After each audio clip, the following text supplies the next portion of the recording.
ನಮಾಮಿ ಧನ್ವಂತರಿಮಾದಿದೇವಂ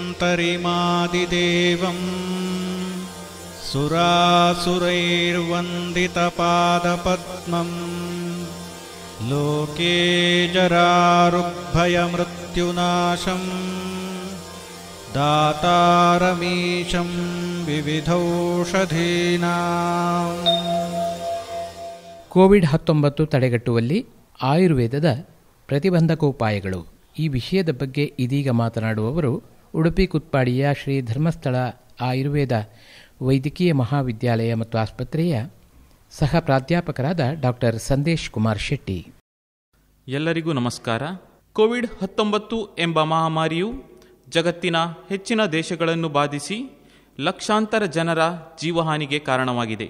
COVID-19 ಒಂದು ಹಂತದ ಅಲೆಯು ಮುಕ್ತಾಯವಾಗಿ ಜಗತ್ತು ಎರಡನೇ ಹಂತದ ಅಲೆಗೆ ತುತ್ತಾಗುವುದಕ್ಕೆ ಸನ್ನಿಹಿತವಾಗಿದೆ. ಈ ತನಕ ಯಾವುದೇ ಖಚಿತ ಚಿಕಿತ್ಸೆ ಮತ್ತು ಈ ರೋಗಕ್ಕೆ ಲಸಿಕೆ ಸಿದ್ಧವಾಗಿಲ್ಲ. ಕೋವಿಡ್-19 ತಡೆಗಟ್ಟುವಲ್ಲಿ ಪ್ರತಿಬಂಧಕ ಔಷಧಿಯಾಗಿ ಬಳಕೆಯಾದ ಹೈಡ್ರಾಕ್ಸಿಕ್ಲೋರೋಕ್ವಿನ್ ನಿರೀಕ್ಷಿತ ಪ್ರಮಾಣದ ಫಲಿತಾಂಶವನ್ನು ಬೀರಿಲ್ಲ. ಆಯುರ್ವೇದ ವಿಜ್ಞಾನವು ಅನೇಕ ವಿಧದ ಚಿಕಿತ್ಸೆಗಳನ್ನು ರೋಗ ಪ್ರತಿಬಂಧಕವಾಗಿ ಉಪಯೋಗಿಸುವುದರ ಮೂಲಕ ಕೋವಿಡ್-19 ಬಾರದಂತೆ ತಡೆಗಟ್ಟಬಹುದು. Prevention is better than cure ಎಂಬ ನಾಣ್ಣುಡಿಯಂತೆ ರೋಗ ಬರದಂತೆ ತಡೆಗಟ್ಟಲು ಆಯುರ್ವೇದದ ಸಂಹಿತೆಗಳಲ್ಲಿ ಅನೇಕ ಮಾರ್ಗೋಪಾಯಗಳನ್ನು ಸೂಚಿಸಲಾಗಿದೆ. ಅವುಗಳಲ್ಲಿ ರೋಗ ನಿರೋಧಕ ಶಕ್ತಿಯನ್ನು ನಿಯಂತ್ರಿಸುವ ವಿಧಾನಗಳು, ಸ್ವಸ್ಥವೃತ್ತದ ಪರಿಪಾಲನೆ, ಪಂಚಕರ್ಮ ಚಿಕಿತ್ಸೆ, ರಸಾಯನ ಔಷಧಿಗಳ ಬಳಕೆ ಮೊದಲಾದವುಗಳು ವ್ಯಕ್ತಿಯ ಪ್ರಕೃತಿ, ಬಲ ಮತ್ತು ವಯಸ್ಸನ್ನು ಅನುಗುಣವಾಗಿ ಉಪಯೋಗಿಸಿದರೆ ರೋಗವನ್ನು ಬರದಂತೆ ತಡೆಗಟ್ಟಬಹುದು. ಮುಖ್ಯವಾಗಿ ಪ್ರತಿಬಂಧಕ ಚಿಕಿತ್ಸೆಯನ್ನು 2 ವಿಧವಾಗಿ ವಿಂಗಡಿಸಲಾಗಿದೆ. ಮೊದಲನೆಯದಾಗಿ ಸ್ಥಾನಿಕ ಪ್ರತಿಬಂಧಕ ಚಿಕಿತ್ಸೆಗಳು, ಅಂದರೆ ದೇಹದ ಹೊರಗಿನ ಅಂಗಾಂಗಗಳಾದ ಕಿವಿ, ಮೂಗು, ಬಾಯಿಗೆ ಔಷಧಿಯನ್ನು ಪ್ರಯೋಗಿಸುವುದರ ಮೂಲಕ ರೋಗ ಬರದಂತೆ ತಡೆಗಟ್ಟುವ ಮಾರ್ಗೋಪಾಯಗಳು. ಎರಡನೇ ಪ್ರತಿಬಂಧಕ ಚಿಕಿತ್ಸೆ ಅಭ್ಯಂತರ ಪ್ರತಿಬಂಧಕ ಚಿಕಿತ್ಸೆಗಳು. ಇದರಲ್ಲಿ ಕೆಲವೊಂದು ಔಷಧಿಗಳನ್ನು ಮಾತ್ರೆ, ಕಷಾಯ, ಲೇಹಗಳ ರೂಪದಲ್ಲಿ ನೀಡಿ ರೋಗ ಬರದಂತೆ ತಡೆಗಟ್ಟುವ ಚಿಕಿತ್ಸಾ ವಿಧಾನ. ಮೊದಲಿಗೆ ಸ್ಥಾನಿಕ ಪ್ರತಿಬಂಧಕ ಚಿಕಿತ್ಸೆಗಳ ಬಗ್ಗೆ ತಿಳಿದುಕೊಳ್ಳೋಣ. ಮನುಷ್ಯನ ಅಂಗಾಂಗಗಳಾದ ಕಣ್ಣು, ಮೂಗು, ಬಾಯಿಯ ಮೂಲಕ ದೇಹದ ಒಳಗೆ ಪ್ರವೇಶಿಸುವ ವೈರಾಣು ನಮ್ಮ ಗಂಟಲಿನ ಭಾಗದಲ್ಲಿ ಮತ್ತು ಮೂಗಿನ ಭಾಗದಲ್ಲಿ ಸ್ವಲ್ಪ ಸಮಯದ ತನಕ ಇದ್ದು ನಂತರ ಶ್ವಾಸಕೋಶಗಳಿಗೆ ಹೋಗುತ್ತದೆ.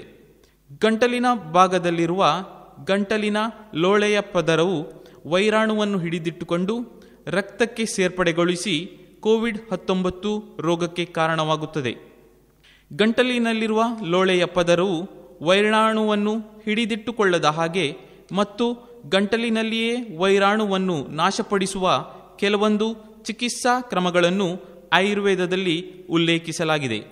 ಅವುಗಳೆಂದರೆ ಔಷಧಿಯುಕ್ತ ಬಿಸಿ ನೀರಿನ ಸೇವನೆ, ಔಷಧಿಯುಕ್ತ ಕಷಾಯ ಅಥವಾ ತೈಲಗಳ ಮೂಲಕ ಬಾಯಿ ಮುಕ್ಕಳಿಸುವುದು ಮತ್ತು ಗಂಟಲುಗಳನ್ನು ಶುಚಿಗೊಳಿಸುವುದು, ಮೂಗಿನ ರಂಧ್ರಗಳಿಗೆ ಔಷಧಿಯುಕ್ತ ತೈಲ ಮತ್ತು ತುಪ್ಪವನ್ನು ಹಾಕುವುದು ಹಾಗೂ ಔಷಧಿಯುಕ್ತ ಹಬೆಯ ಸೇವನೆ. ಈ ವಿಷಯಗಳ ಬಗ್ಗೆ ನಾವು ತಿಳಿದುಕೊಳ್ಳೋಣ. ಔಷಧಿಯುಕ್ತ ಬಿಸಿ ನೀರಿನ ಸೇವನೆ ಇದು ಅನೇಕ ರೋಗಗಳನ್ನು ಗುಣಪಡಿಸುವ ಸಾಮರ್ಥ್ಯವನ್ನು ಹೊಂದಿದೆ. ನಮ್ಮ ದೇಹದಲ್ಲಿ ಕಾಲಕಾಲಕ್ಕೆ ಜಠರದಲ್ಲಿ ವಿಷಾಂಶವು ಉತ್ಪತ್ತಿಯಾಗುತ್ತದೆ. ಅದನ್ನು ನಾವು ಆಮ ಎಂದು ಕರೆಯುತ್ತೇವೆ. ಈ ವಿಷಾಂಶವು ಎಲ್ಲ ರೀತಿಯ ರೋಗಗಳಿಗೆ ತುತ್ತಾಗಲು ಕಾರಣವಾಗುತ್ತದೆ ಮತ್ತು ಈ ವಿಷಾಂಶವು ನಮ್ಮ ದೇಹದ ರೋಗ ನಿರೋಧಕ ಶಕ್ತಿಯನ್ನು ಕಡಿಮೆ ಮಾಡುತ್ತದೆ. ಈ ಔಷಧಿಯುಕ್ತ ಬಿಸಿ ನೀರಿನ ಸೇವನೆ ಮಾಡುವುದರಿಂದ ನಮ್ಮ ಜಠರದಲ್ಲಿ ಉತ್ಪತ್ತಿಯಾದ ವಿಷಾಂಶವು ನಿವಾರಣೆಯಾಗುತ್ತದೆ. ಹಾಗೆಯೇ ಸಾಮಾನ್ಯವಾಗಿ ಕಾಡುವ ಕಾಯಿಲೆಗಳಾದ ಜ್ವರ, ಶೀತ, ನೆಗಡಿ, ಗಂಟಲು ಕೆರೆತಗಳನ್ನು ನಿವಾರಣೆ ಮಾಡುತ್ತದೆ. ಸಾಮಾನ್ಯವಾಗಿ ಶುಂಠಿ, ಜ್ಯೇಷ್ಠಮಧು, ಭದ್ರಮುಷ್ಟಿ, ನನ್ನಾರಿ ಬೇರು, ಕುತುಂಬರಿಯ ಚೂರ್ಣವನ್ನು ನೀರಿನಲ್ಲಿ ಕುದಿಸಿ ಸೇವಿಸುವುದರಿಂದ ನಮ್ಮ ದೇಹದಲ್ಲಿ ಉತ್ಪತ್ತಿಯಾದ ವಿಷಾಂಶವು ನಿವಾರಣೆಯಾಗಿ ಪದೇ ಪದೇ ಸಾಂಕ್ರಾಮಿಕ ರೋಗಗಳಿಗೆ ತುತ್ತಾಗುವುದನ್ನು ತಪ್ಪಿಸಬಹುದು. ಎರಡನೇ ಪ್ರತಿಬಂಧಕ ಉಪಾಯ ಔಷಧಯುಕ್ತ ದ್ರವ್ಯಗಳಿಂದ ಬಾಯಿ ಮುಕ್ಕಳಿಸುವುದು ಮತ್ತು ಗಂಟಲು ಶುಚಿಗೊಳಿಸುವುದು. ಕಷಾಯ ಮತ್ತು ಔಷಧ ಸಿದ್ಧ ತೈಲಗಳ ಮೂಲಕ ಬಾಯಿ ಮುಕ್ಕಳಿಸುವುದರಿಂದ ಬಾಯಿ, ಗಂಟಲು, ಗಲಗ್ರಂಥಿಗಳ ಪದರದ ಮೇಲೆ ತೈಲ ಮತ್ತು ಕಷಾಯದ ಲೇಪನವಾಗಿ ರೋಗ ನಿರೋಧಕ ಸಾಮರ್ಥ್ಯವನ್ನು ಹೆಚ್ಚಿಸುತ್ತದೆ ಮತ್ತು ಸಾಂಕ್ರಾಮಿಕ ರೋಗಕ್ಕೆ ಕಾರಣವಾಗುವ ರೋಗಾಣುಗಳನ್ನು ಅಲ್ಲೇ ನಾಶ ಮಾಡುತ್ತದೆ. ಸಾಮಾನ್ಯವಾಗಿ ಅರಶಿನ, ಜ್ಯೇಷ್ಠಮಧು, ಕಹಿಬೇವು, ಕದಿರದಂಥ ಔಷಧಿ ದ್ರವ್ಯಗಳ ಕಷಾಯ ಅಥವಾ ತೈಲಗಳ ಮೂಲಕ ಬಾಯಿ ಮುಕ್ಕಳಿಸುವುದರಿಂದ ಇದರ ಉಪಯೋಗವಾಗುತ್ತದೆ. ಮೂರನೇ ಪ್ರತಿಬಂಧಕ ಉಪಯೋಗ ಜಲನೇತಿ. ಇದು ಯೋಗದ ಒಂದು ಭಾಗವಾಗಿದ್ದು, ಸುಕೋಷ್ಣ ಉಪ್ಪು ನೀರನ್ನು ಮೂಗಿನ ಒಂದು ರಂಧ್ರದ ಮೂಲಕ ಹಾಕಿ ಇನ್ನೊಂದು ರಂಧ್ರದಿಂದ ಹೊರಗಡೆ ವಿಸರ್ಜಿಸುವ ಕ್ರಿಯೆ. ಈ ಕ್ರಿಯೆಯನ್ನು ವೈದ್ಯರ ಸಲಹೆಯೊಂದಿಗೆ ಮಾಡತಕ್ಕದ್ದು. ಮುಂದಿನ ಪ್ರತಿಬಂಧಕ ಉಪಾಯ ನಸ್ಯಕ್ರಮ. ಈ ಕ್ರಿಯೆಯಲ್ಲಿ ಔಷಧಿಯುಕ್ತ ತೈಲ ಅಥವಾ ತುಪ್ಪವನ್ನು ಮೂಗಿನ ರಂಧ್ರಕ್ಕೆ ಹಾಕುವ ಪ್ರಕ್ರಿಯೆ. ಇದನ್ನು ನಸ್ಯಕ್ರಮ ಎಂದು ಕರೆಯುತ್ತೇವೆ. ಈ ಕ್ರಿಯೆಯನ್ನು ಮಾಡುವುದರಿಂದ ಮೂಗಿನ ರಂಧ್ರದಲ್ಲಿರುವ ಲೋಳೆ ಪದರದ ಮೇಲೆ ತೈಲದ ಪದರವು ನಿರ್ಮಾಣವಾಗಿ ಅದು ವೈರಾಣು ದೇಹಕ್ಕೆ ಸೇರದಂತೆ ತಡೆಯುತ್ತದೆ. ಈ ಕ್ರಿಯೆಯನ್ನು ಚೀನಾದಲ್ಲಿಯೂ ಸಹ ಪಾರಂಪರಿಕ ಚಿಕಿತ್ಸಾ ಪದ್ಧತಿಯಾಗಿ ಉಪಯೋಗಿಸಿ ಕೊರೋನಾ ರೋಗವನ್ನು ತಡೆಗಟ್ಟಲು ಉಪಯೋಗಿಸಿದ್ದಾರೆ. ಈ ನಸ್ಯಕ್ರಮ ಮಾಡಲು ಸಾಮಾನ್ಯವಾಗಿ ಸಿಗುವಂತಹ ತೆಂಗಿನ ಎಣ್ಣೆ, ಎಳ್ಳೆಣ್ಣೆ, ಇತರ ಎಣ್ಣೆಗಳನ್ನು 2 ಬಿಂದು ಪ್ರಮಾಣದಲ್ಲಿ ಮೂಗಿನ ರಂಧ್ರಕ್ಕೆ ಉಪಯೋಗಿಸುವುದರ ಮೂಲಕ ನಸ್ಯಕ್ರಮವನ್ನು ಮಾಡಬಹುದು. ಇನ್ನೊಂದು ಪ್ರತಿಬಂಧಕ ಉಪಾಯ ಹಬೆಯ ಸೇವನೆ.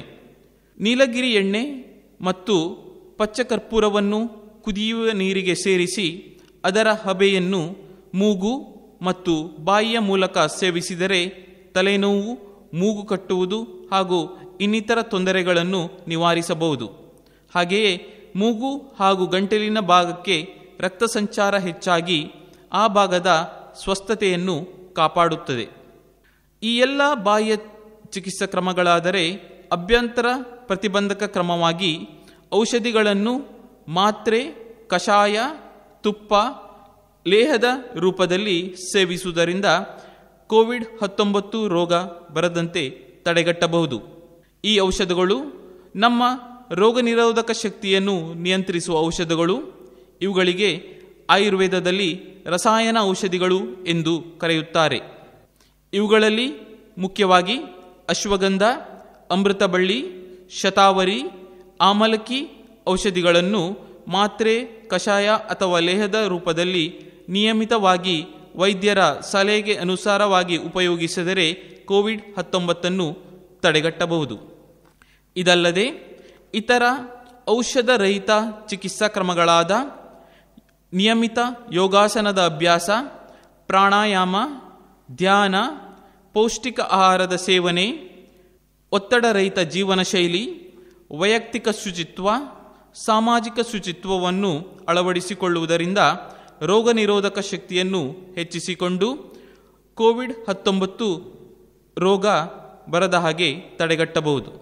ಕೋವಿಡ್-19 ತಡೆಗಟ್ಟುವಲ್ಲಿ ಆಯುರ್ವೇದದ ಪ್ರತಿಬಂಧಕೋಪಾಯಗಳು.